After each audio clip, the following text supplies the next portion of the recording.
It was a cold, gray morning in downtown New York. The kind of morning where the city's noise felt sharper, the people seemed colder, and the wind carried an invisible tension that pressed against the skin. The rain had stopped just moments ago, leaving puddles that mirrored the skyline's restless lights. On the corner of 47th and Madison, a man stood quietly outside a small diner. His coat was soaked, his shoes were muddy, and his suitcase, an old scratched leather one, was clutched tightly in his hand. No one could have guessed that this man, with his unkempt hair and weary eyes, was once one of Japan's most powerful billionaires. But in that moment, to everyone passing by, he looked like just another lost traveler. He hesitated before walking in. The bell above the diner door gave a tired jingle as he entered. Inside, it smelled of coffee, bacon, and the faint trace of hope that often lingered in small, forgotten places like this. The man's name was Kenji Sato, and 3 months ago his name alone was enough to move mountains in Tokyo's business world. But now, here he was, alone, bankrupt, and trying to start again in a city that didn't care who he once was. Before we go further, if you believe in kindness, in second chances, and in the power of compassion from unexpected people, please take a moment to like this video, subscribe to our channel, and share it with someone who needs a reminder that small acts can change lives. Your support helps us bring more stories that touch hearts and souls. Kenji slid into a booth near the window. The fluorescent lights above hummed softly. He placed his suitcase beside him and glanced at the laminated menu, not really understanding what any of it meant. His English was broken at best, and the last few days had drained his confidence entirely. He had come to America on a quiet mission to meet a potential investor who had promised to revive his tech company after a series of devastating scandals back home. But when Kenji arrived, he found that the investor had backed out. The rest of his money had been frozen by lawsuits and betrayal from his own board members. Now Kenji had nothing, not even enough to pay for a hotel room that night. He pressed his hands together, trembling slightly. His life, once filled with endless boardroom meetings, media interviews, and luxury, had collapsed overnight. He had lost his company, his friends, and even his family's trust. His wife hadn't spoken to him since the scandal. His son refused to answer his calls. The only thing left was a dream, a fragile, flickering dream that maybe he could rebuild something new, something honest from the ashes. The waitress approached. She was young, maybe in her early 20s, with brown hair tied in a loose ponytail and eyes that looked both tired and kind. Her name tag read, Emma.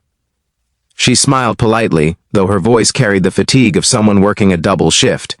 "Good morning, sir. Can I get you something to start with?" Kenji looked up, startled.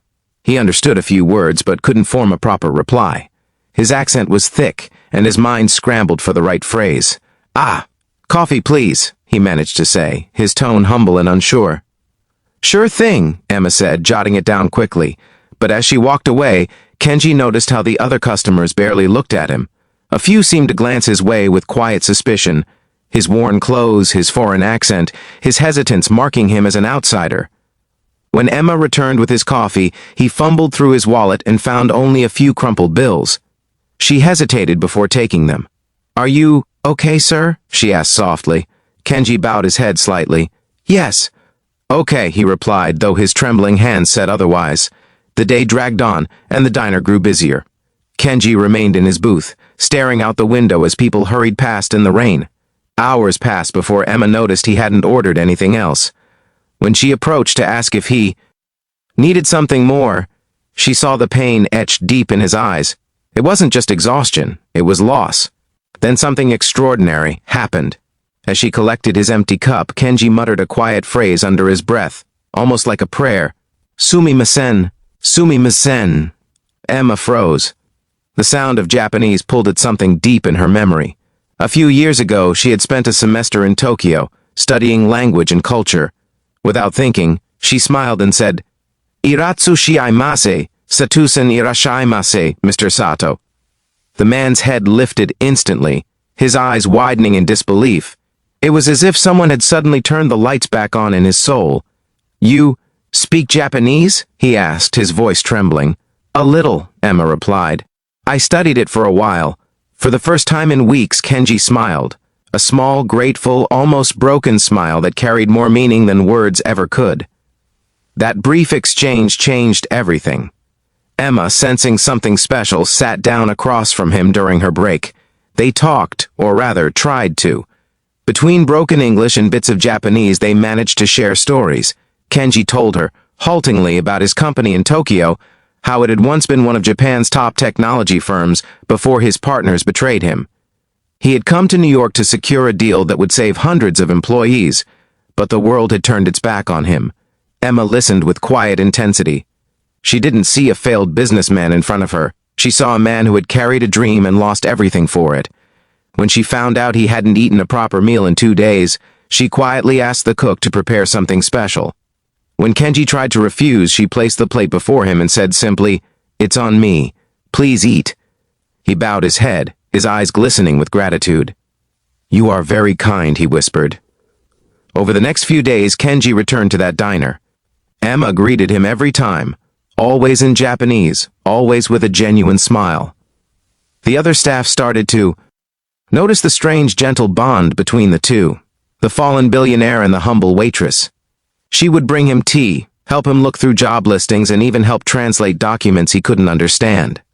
Slowly, a fragile hope began to grow again in Kenji's heart. But life has a way of testing even the kindest souls. One evening, as Emma was closing up, she found Kenji sitting outside the diner in the rain. His suitcase was open beside him, papers scattered everywhere. He looked defeated. They said, "No," he muttered. The last investor he had contacted had rejected him again. He had run out of options, money, and time. Without hesitation, Emma helped him gather his papers.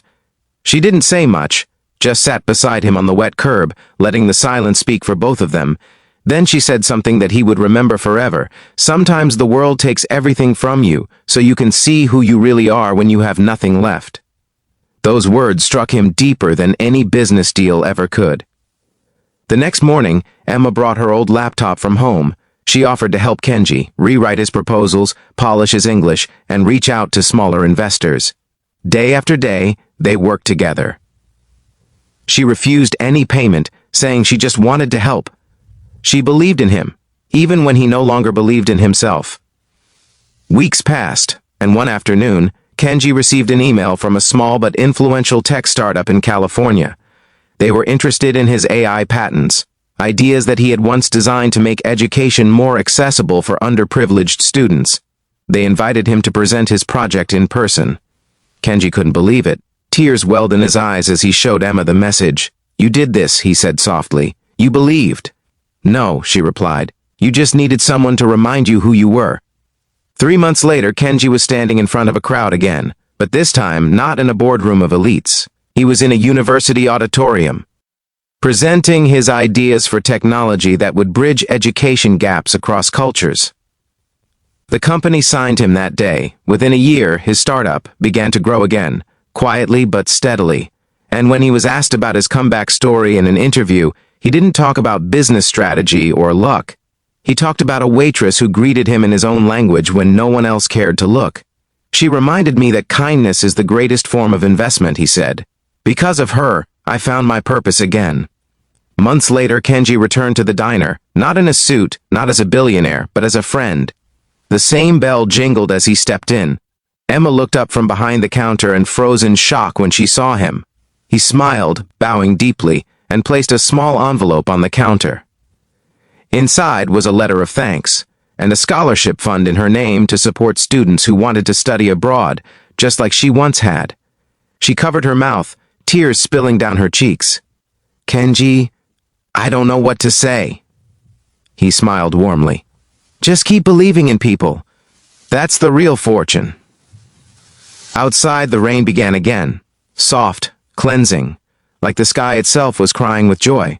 As Kenji walked away, the city lights reflected in the puddles just like they had that first morning. But this time, he wasn't lost. He was found. And somewhere inside that little diner, a waitress realized that her one small act of kindness had changed a man's life forever, and perhaps through him, countless others. If this story touched your heart, please take a moment to like, comment, and share this video. Subscribe for more stories that remind us that no act of kindness is ever wasted. Before you go, tell us in the comments, would you have helped Kenji that day if you saw him? Or have you ever been helped by a stranger when you needed it most? Because sometimes all it takes is one word, one smile, one simple greeting to save someone's life.